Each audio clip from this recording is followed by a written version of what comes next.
The MSNBC studio erupted as Rachel Maddow's voice rose to nearly a shout, her face flushed red as she pointed at Jasmine Crockett across the panel desk.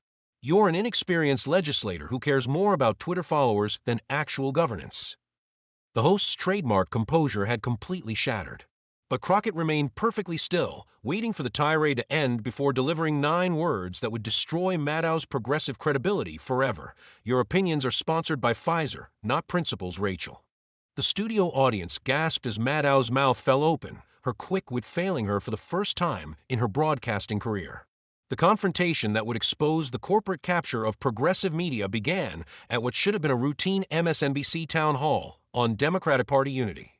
Rachel Maddow, the Rhodes Scholar with a doctorate from Oxford, who had become cable news's most prominent progressive voice, had built her brand on detailed investigations and theatrical presentations that connected political dots for her devoted audience. But younger progressives increasingly saw her as controlled opposition, someone who performed resistance while manufacturing consent for establishment Democrats. Jasmine Crockett represented everything Maddow's version of progressivism feared, an unapologetic young black woman who refused to play respectability politics, who treated sacred cows like hamburger meat, and who understood that real change required challenging Democrats as fiercely as Republicans. A former public defender who had seen how establishment policies destroyed communities, she approached this appearance like a cross-examination where truth mattered more than access. The town hall had started with Maddow in full control, using her signature style of lengthy monologues peppered with sardonic asides to frame the discussion around pragmatic progressivism versus what she called purity politics. She had stacked the panel with establishment Democrats who nodded along as she dismissed Medicare for all as unrealistic, the Green New Deal as too expensive, and progressive primary challengers as helpful to Republicans. Her hands moved dramatically as she built to her key point that some newer members of Congress, and here she looked directly at Crockett, need to learn that politics is about the art of the possible, not the perfect. This isn't Twitter. This is governance. The condescension dripped from every word as Maddow continued her lecture, suggesting that Crockett's criticism of corporate Democrats was divisive and counterproductive. She cited polling data about swing districts, quoted moderate Democrats about electability, and used her academic credentials to suggest that those disagreeing with incrementalism simply didn't understand political science. The other panelists murmured agreement, one even suggesting that progressives like Crockett were why Democrats struggled in rural areas. Maddow seized on this, launching into another monologue about how ideological inflexibility was a luxury Democrats couldn't afford, her voice taking on the patronizing tone of a professor explaining basics to a struggling student. But Crockett had done her homework. As Maddow paused for breath, Crockett calmly pulled out her tablet and began scrolling through documents. "Dr. Maddow, you mentioned the art of the possible. Let's discuss what's made possible by your show's advertising sponsors." The studio grew quiet as Crockett began listing them. Pfizer, which spent $4.7 billion fighting Medicare for all legislation. Raytheon, which lobbied against military budget cuts. ExxonMobil, which funded climate denial while advertising on your progressive show. These companies don't support the art of the possible. They support the art of the profitable. Maddow attempted to interrupt, claiming that advertising didn't influence editorial content, but Crockett was ready with receipts. She presented data showing that Maddow's show had devoted 73% less coverage to progressive primary challengers than establishment incumbents. She showed charts demonstrating that corporate Democrats received 3 times more solo interview segments than progressives. She read transcripts where Maddow had dismissed progressive victories as anomalies while treating centrist wins as proof of what Democrats needed to do nationally.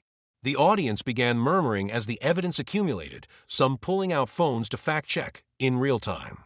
The tension escalated when Crockett revealed she had analyzed Maddow's coverage patterns.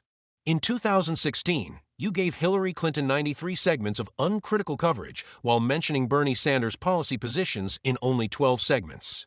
In 2020, you described Elizabeth Warren's Medicare for All plan as politically risky 47 times while never once mentioning that your show is sponsored by health insurance companies. Maddow's face began reddening as she tried to defend her coverage as balanced and fact-based, but Crockett continued presenting data. Every progressive policy that threatened Maddow's sponsors had been framed as unrealistic. Every corporate Democrat who protected those interests had been presented as pragmatic. The first major twist came when Crockett revealed she had obtained internal MSNBC communications through a whistleblower. "Dr. Maddow, I have emails here from your producers. Would you like me to read them?"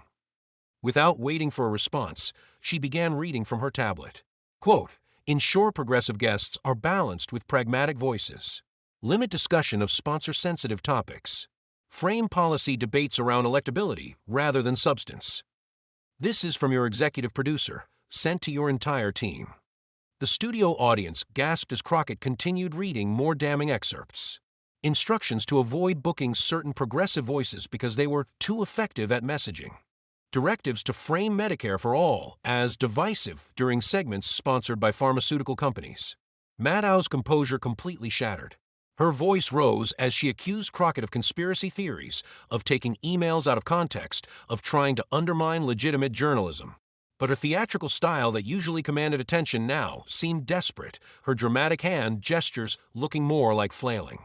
She tried to pivot to attacking Crockett's legislative record, but every attack was met with calm, factual responses that made Maddow's criticism seem hollow.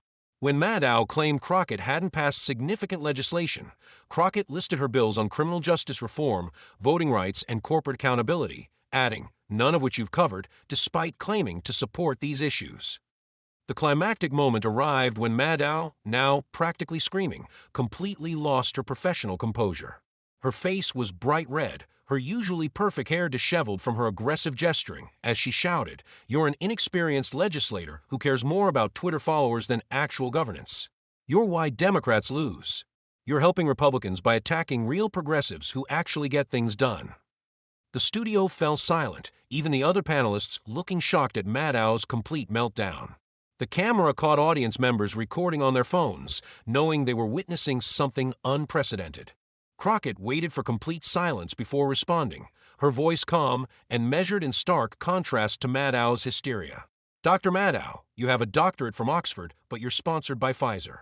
Your investigation skills are unmatched, but you only investigate Republicans. You call yourself progressive, but you platform the same Democrats who vote with Republicans on war, Wall Street, and surveillance. You spent 4 years on Russiagate while ignoring the corporate capture of our democracy happening in plain sight. I may be inexperienced, but at least my opinions aren't bought by pharmaceutical companies advertising on my show." She paused, letting each word land before delivering her final, devastating conclusion. "You're not manufacturing news, Rachel. You're manufacturing consent. Every night, you teach your viewers to accept crumbs and call it progress, to embrace incrementalism and call it pragmatism, to support corporate Democrats and call it unity. You've turned resistance into a brand, progressivism into a product, and revolution into a ratings boost. The difference between us isn't experience, Dr. Maddow. It's that I'm trying to change the system while you're sponsored by it." The studio erupted in unprecedented chaos. Half the audience rose to their feet applauding while others sat in stunned silence. The other panelists tried to speak but couldn't be heard over the commotion. Maddow sat frozen, her mouth slightly open, her legendary quick wit completely failing her. For someone who had built a career on having the last word, she had nothing. The cameras captured her shocked expression, her hands trembling slightly as she shuffled papers meaninglessly, unable to formulate any response to the systematic destruction of her progressive credentials that had just occurred on her own show. Within seconds, clips of the confrontation were everywhere. Hashtag Maddow exposed and hashtag Crockett Days Maddow trended globally before the town hall had even ended. Progressive organizations that had been critical of MSNBC's corporate influence finally had their smoking gun. Young Democrats who had long suspected that Maddow was controlled opposition shared the clips with captions about the difference between real and performative progressivism. Even conservative outlets, usually Maddow's critics, were stunned by the thoroughness of Crockett's takedown, with some noting that a progressive had done what years of right-wing criticism couldn't: expose Maddow as a corporate Democrat in progressive clothing. The immediate aftermath was catastrophic for Maddow and MSNBC. Viewership numbers for her show dropped 40% within a week. Pharmaceutical companies pulled their advertising, not wanting to be associated with the controversy. Progressive guests began declining invitations to appear, citing the revealed emails about limiting their voices. Young viewers, the demographic MSNBC desperately needed, abandoned the network en masse. Maddow attempted damage control with a segment about editorial independence, but it rang hollow after Crockett's revelations. The network was forced to conduct an internal review of their coverage practices, ultimately leading to several producer resignations. The long-term impact extended far beyond one show or network. Media criticism from the left gained new credibility and urgency. The concept of manufacturing consent moved from academic theory to mainstream discussion. Progressive politicians began calling out corporate media directly, emboldened by Crockett's example. Alternative media saw explosive growth as viewers sought news sources without corporate sponsors. The confrontation became required viewing in journalism schools, a case study in how corporate influence shapes coverage even in supposedly progressive outlets.